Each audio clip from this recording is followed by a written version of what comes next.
Pessoal, bom dia. Passando para falar um pouquinho sobre a nossa aula de filosofia, finalmente, né? E eu vou revisar um pouco do conteúdo, assim como eu fiz em sociologia, que é para que vocês fiquem por dentro novamente, né? Eu sei que como passou muito tempo, algumas pessoas nem lembram mais o que é que a gente estava vendo, né? E a gente estava falando sobre o capítulo 11, é a filosofia contemporânea. E a gente estava falando sobre a crise da razão.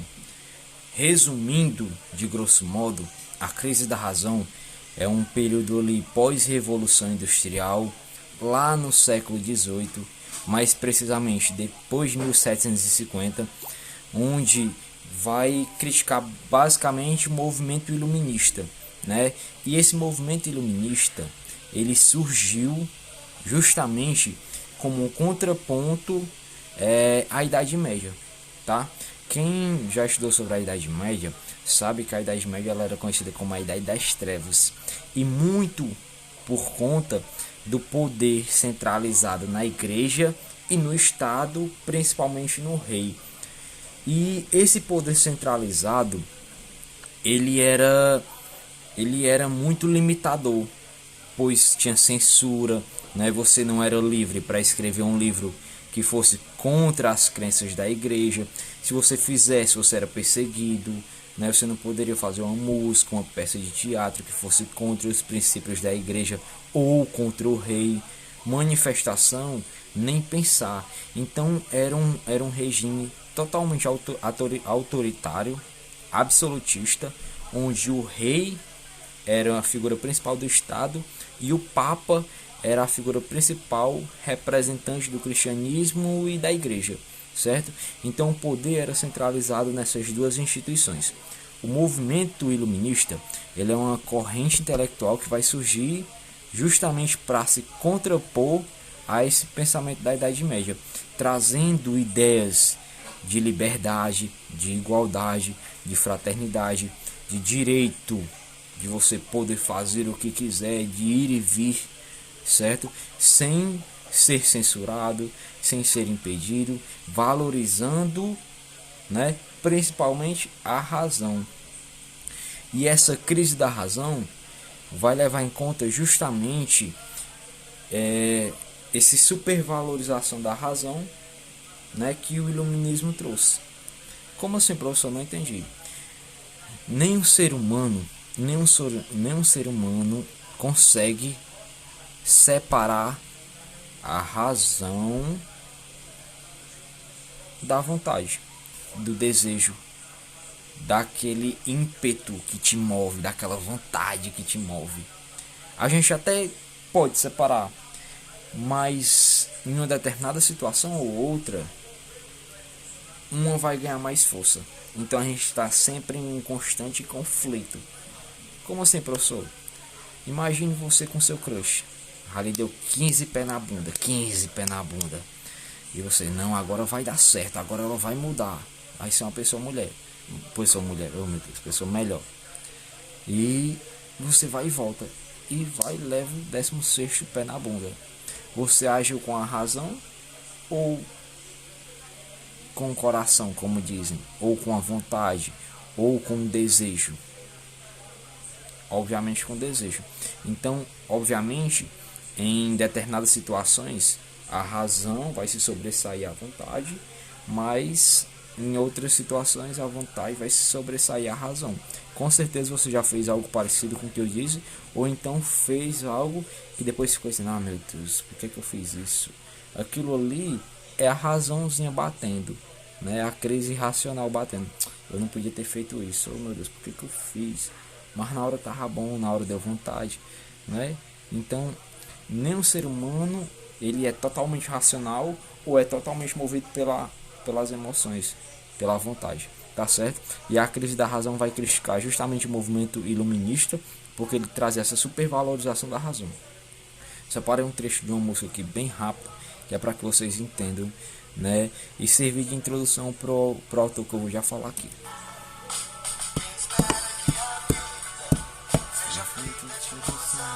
Por favor. Dá pra ouvir, se não der pra ouvir, depois vocês ouçam aí. Preciso saber ver. para mais tarde não sofrer. É preciso saber viver. Pois bem, vamos lá. Essa musicazinha começa assim. É preciso que a vida... Opa, perdoe. Quem espera que a vida seja feita de emoções pode até ficar maluco ou morrer na solidão.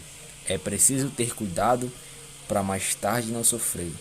É preciso saber viver. Eita, é foda. Mas na verdade o que essa letra está dizendo é o seguinte: para você ter um equilíbrio entre a sua razão e a sua vontade. O autor que a gente vai trabalhar aqui é Arthur Schopenhauer. Vocês já devem ter visto em sala de aula. Pesquisem aí no caderno de vocês, né? Algum mapa mental que eu coloquei no quadro. Tenho certeza que eu já falei sobre ele. Mas retomando aqui, ele vai ser um autor que vai criticar muito os autores anteriores a ele, principalmente Kant, que queria conhecer o mundo em si, que queria conhecer as coisas em si, conhecer as essências das coisas. E ele vai dizer justamente o seguinte, que é impossível o ser humano conhecer a essência das coisas. A gente só conhece aquilo que somos capazes de conhecer. Oxe, como assim, professor? A gente não conhece o sol em si. A gente conhece aquilo que os nossos olhos veem. A gente não conhece a nuvem em si. A gente conhece aquilo que os nossos olhos veem. A gente não conhece o que é a realidade ou o sonho em si. A gente conhece aquilo que os nossos olhos veem. E nem sempre o que a gente vê é o que de fato é real. É o que de fato é a essência das coisas. A nossa visão pode nos enganar. Podem precisar aí algumas coisinhas aí que depois aparecem aquelas imagens óticas lá que fazem. Você pensa que é uma coisa, aí vê um jacaré, né? Com certeza você vai mandar esses desafios aí no grupo. Então a nossa visão pode nos enganar. A gente não é capaz de conhecer as coisas em si, as essências das coisas. A gente é capaz de conhecer aquilo que a gente consegue ver ou estudar a partir do que outras pessoas viram, entende? Então a gente nunca vai conhecer as coisas em si.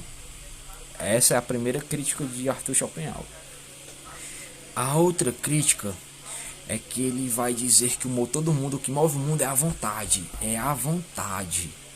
O que move o mundo não é a razão, não, é a vontade. E essa vontade, ela é um gordo para ele. Palavras de Schopenhauer. E essa vontade para ele é um gordo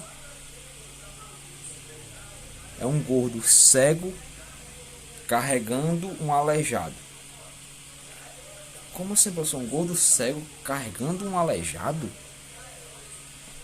Retornemos ao crush. Ou quando você fez alguma coisa e depois ficou. Eita meu Deus, por que eu fiz isso? É o gordo, é a vontade te carregando.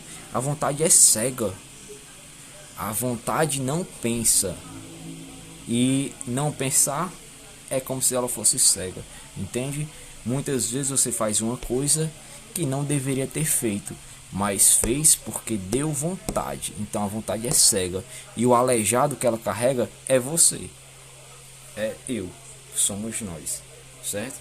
Então o motor do mundo para Schopenhauer é a vontade. E essa vontade é que move o mundo. E se a vontade é o que move o mundo, o que seria a felicidade? Schopenhauer vai dizer que a felicidade ela é passageira. A nossa vida ela é um constante sofrimento. Ela é um constante sofrimento. A felicidade para ele é uma esmola que a gente dá para um mendigo, né? Ele usa ali, usa acolá. Vamos imaginar que você deu uma moeda ou R$2 para o mendigo. Ele foi, comprou alguma coisinha, comeu, ficou feliz, passou. Amanhã ele precisa comer de novo. Não precisa? E aí? É igual a felicidade. A gente mata a nossa vontade. Estou com vontade de comer lasanha. Comeu lasanha. E amanhã? Como é que você vai matar a sua vontade? Ah, eu quero uma moto. Comprei a moto. E amanhã qual será a minha vontade? Quero ter um carro do ano. Quero ter o celular. Quero ter a namorada mais bonita. Quero ser forte. Quero ser bonito. quando você conseguir isso aí, você vai ter outra vontade. Então a vontade, ela nunca é saciável, você nunca vai saciar a sua vontade. Então por isso a vida é um constante sofrimento. Você vai estar sempre sofrendo porque você nunca vai ter o que você quer. E quando tiver o que você quer, você não vai querer mais. Então a vida é desejo, vontade e novos desejos. Por isso um constante sofrimento. Ah, professor, mas eu vou ser triste pro resto da vida? Vai. Uma forma de se libertar dessas vontades, ele vai chamar de compaixão, que é você sufocar essa vontade. É você pegar sua vontade aqui, ó, prestar baitola. Eu vou ser mais forte que você. É você se colocar no lugar do outro. É você enxergar o outro como um outro eu. Entende?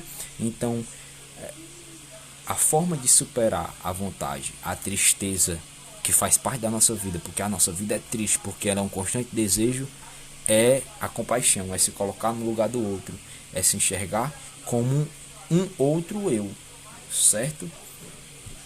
E ele vai dizer também o seguinte, que se a gente tivesse tudo que a gente sempre desejou, que a nossa vontade sempre quis, a gente seria muito, mas muito infeliz. Imagina Adão e Eva, né? Adão e Eva, imagina aí Adão e Eva. Moravam no paraíso, tinha comida no cacho, né? Todo quanto que ele precisava trabalhar, tinha um amor da vida dele lá do lado, né? Tinha tudo. Por que será que eles comeram fruto? Os filhos da mãe deles, só para a gente trabalhar. Porque a nossa vida seria entediante. Se a gente tivesse tudo o que a gente sempre quis, nós nos mataríamos de tédio, de sofrimento. Então, por mais que você tenha o que você quer, você vai ser sofredor ainda. A forma de superar esse sofrimento é ter compaixão. Revisando, a crise da razão, ela se dá principalmente como uma crítica ao iluminismo, que valorizava a razão em detrimento da vontade do ser humano, certo? E ela vai dizer o seguinte, que nem a razão e nem o ser humano, é um equilíbrio. Então eu preciso buscar esse equilíbrio, certo? Nenhum nem outro, os dois juntos. E Arthur Schopenhauer ele vai dizer justamente isso aí, e vai dizer que o motor do mundo é a vontade. Então a vida é um constante sofrimento, porque eu sempre vou desejar o que eu não tenho, e quando eu tiver eu vou desejar outras coisas. E a única forma de se libertar desse sofrimento é a compaixão, tá? Eu vou já gravar outro vídeo falando sobre Nietzsche.